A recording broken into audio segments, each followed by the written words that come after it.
Thank you, Mr. Speaker. I rise today to close debate on second reading of Bill 6. And in doing so, I want to ground the discussion not in the noise of political disagreement, but in the quiet and undeniable truth of education, science, and human rights. The opposition during debate has repeatedly attempted to use political rhetoric to override the empirical evidence and the undisputed science of reading and mathematics. Hear, hear. This stance is not merely a policy agreement, it is, regrettably, a refusal to acknowledge established academic consensus and a defense of a system that has chronically failed our children.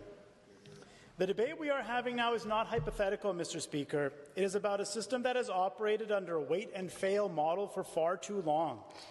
We have, in effect, waited for a child to fall so far behind that their academic and emotional distress becomes visible.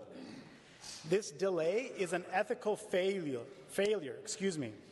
It is a slow, grinding process of academic disenfranchisement. Let me be clear, Mr. Speaker, this bill is about equity. It is about dismantling the systemic barriers that prevent children with learning disabilities from achieving their full potential. It is about ensuring that we do not fail the thousands of children across Alberta who are struggling in science. It is a moral imperative informed by the highest academic standards. Hear, hear. The single most powerful argument for Bill 6 is simple, stark, and globally recognized, which is a vital tool for early diagnosis in both literacy and numeracy. The evidence is clear. As we move forward, we are joining a global movement led by decades of scientific research. Researchers from organizations like Dyslexia Canada confirm that universal early screening is necessary to protect the rights of all students, particularly those with specific learning disabilities. I wonder then why, Mr. Speaker, the NDP disagrees with Dyslexia Canada. This is not merely a policy preference, however.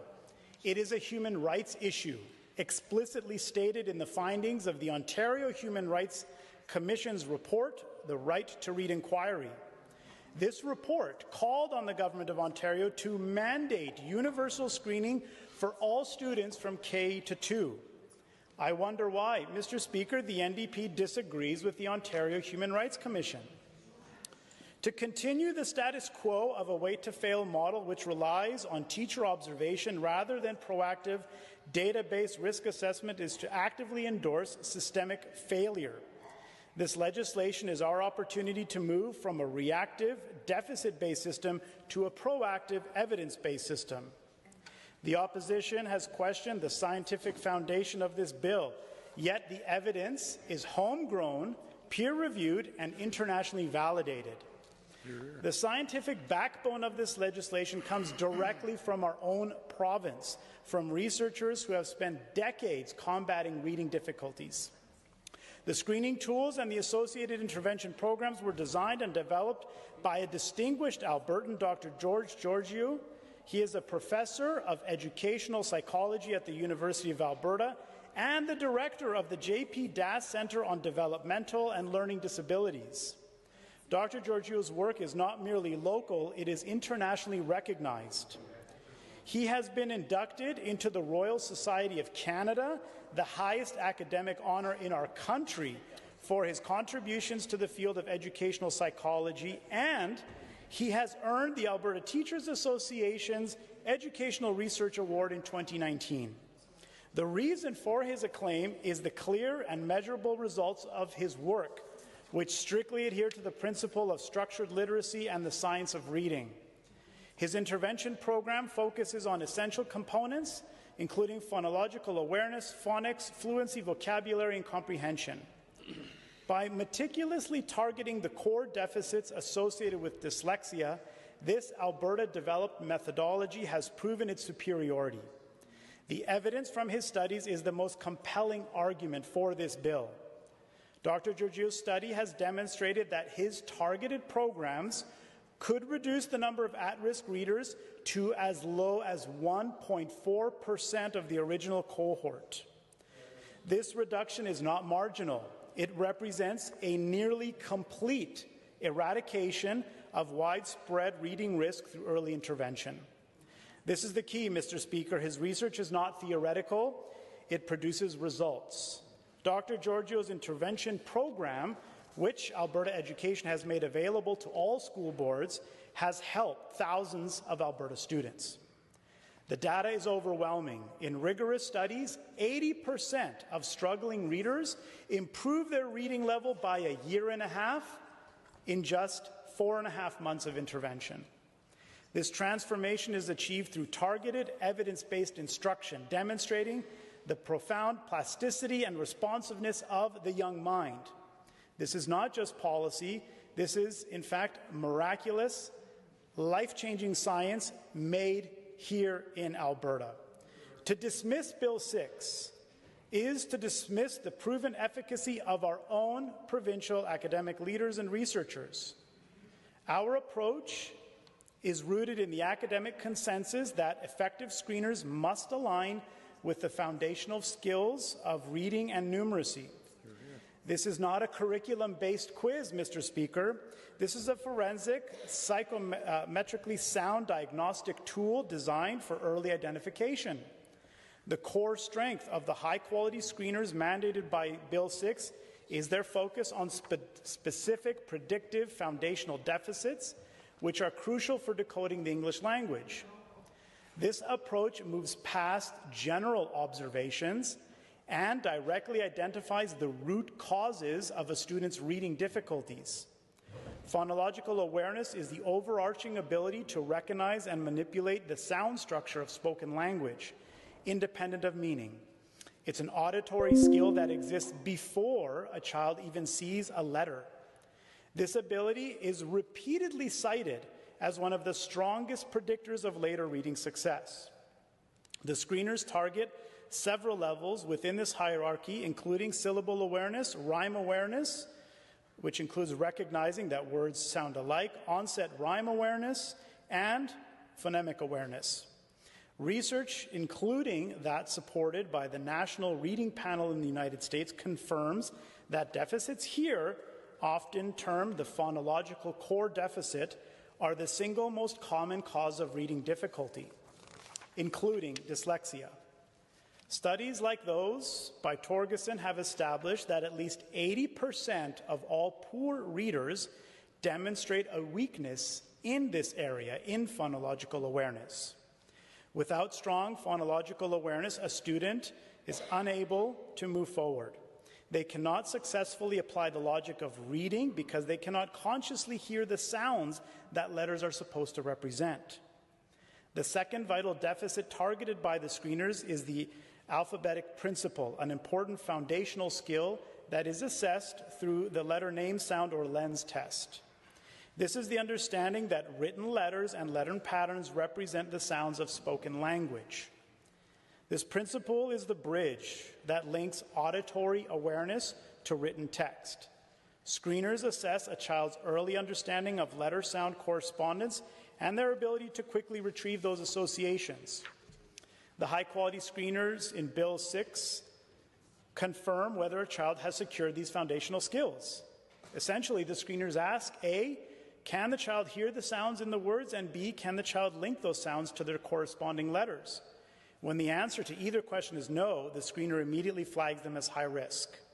This allows educators to begin intensive, evidence-based structured intervention immediately, preventing the struggle from becoming entrenched. We are testing the prerequisites for reading, not simply a child's exposure to specific curriculum outcomes. Academic authorities, including the landmark National Reading Panel report, identified phonological awareness instruction, specifically phonemic awareness, as a core essential component of effective reading instruction. Studies have consistently demonstrated that interventions targeting this specific area delivered early are overwhelmingly successful. Equally critical, Bill 6 mandates screening for foundation numeracy skills. This commitment to early math identification is also vitally important, recognizing that strong numeracy is just as important as literacy for a student's long-term academic and economic success. Successive reviews have advocated for better assessment tools for early identification of students at risk of mathematical difficulties. This is crucial because difficulties in mathematics, like reading, are often rooted in a lack of fundamental number sense.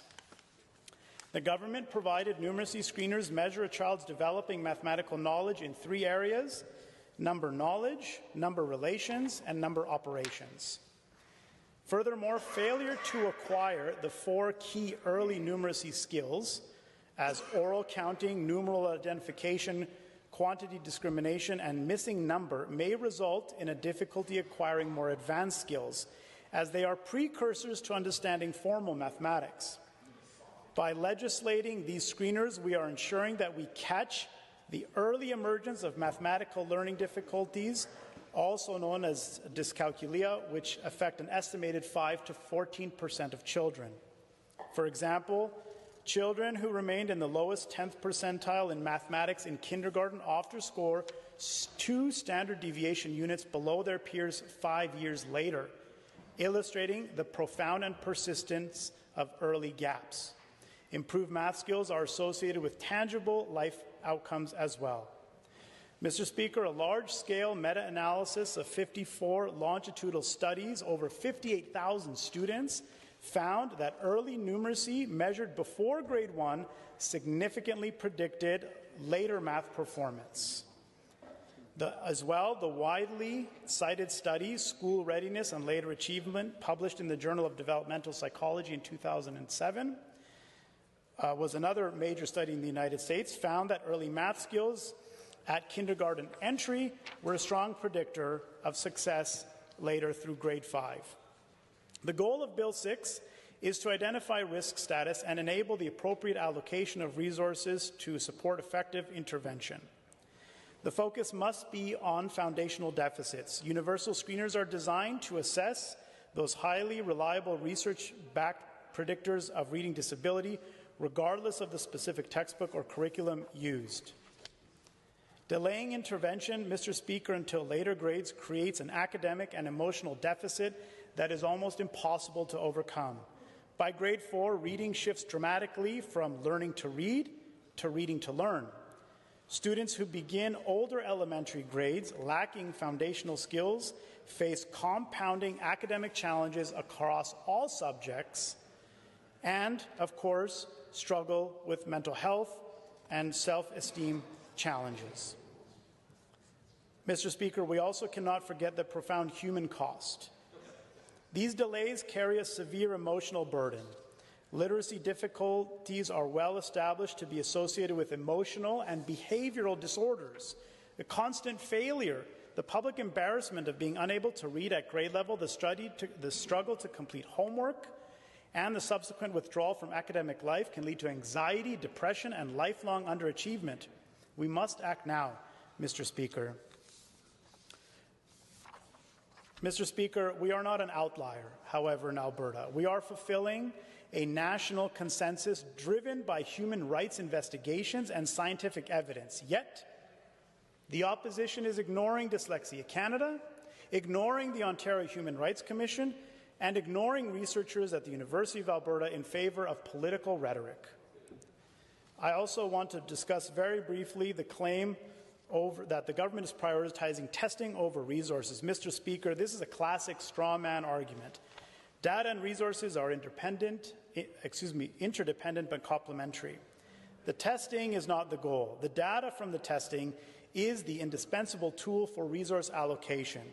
That is why we have invested $40 million in Budget 2025 to support intervention work. Without the legally mandated data collection in Bill 6, the opposition's call for more resources would be nothing more than throwing money blindly at a vast, undefined problem. The data provides the map, the precision, and the accountability that ensures that the $40 million is spent efficiently and effectively on the students who need it most. In conclusion, Mr. Speaker, Bill 6 is a foundational change rooted in the best available research on literacy and numeracy. We are choosing scientific efficacy over political convenience. We are choosing equity over the outdated and damaging wait-to-fail model. We are choosing the proven path that leads to reading success for all students. I urge all members to put aside the rhetoric acknowledge the research from the Ontario Human Rights Commission and the global academic community, and vote to safeguard the future of Alberta's children. Thank you, Mr. Speaker.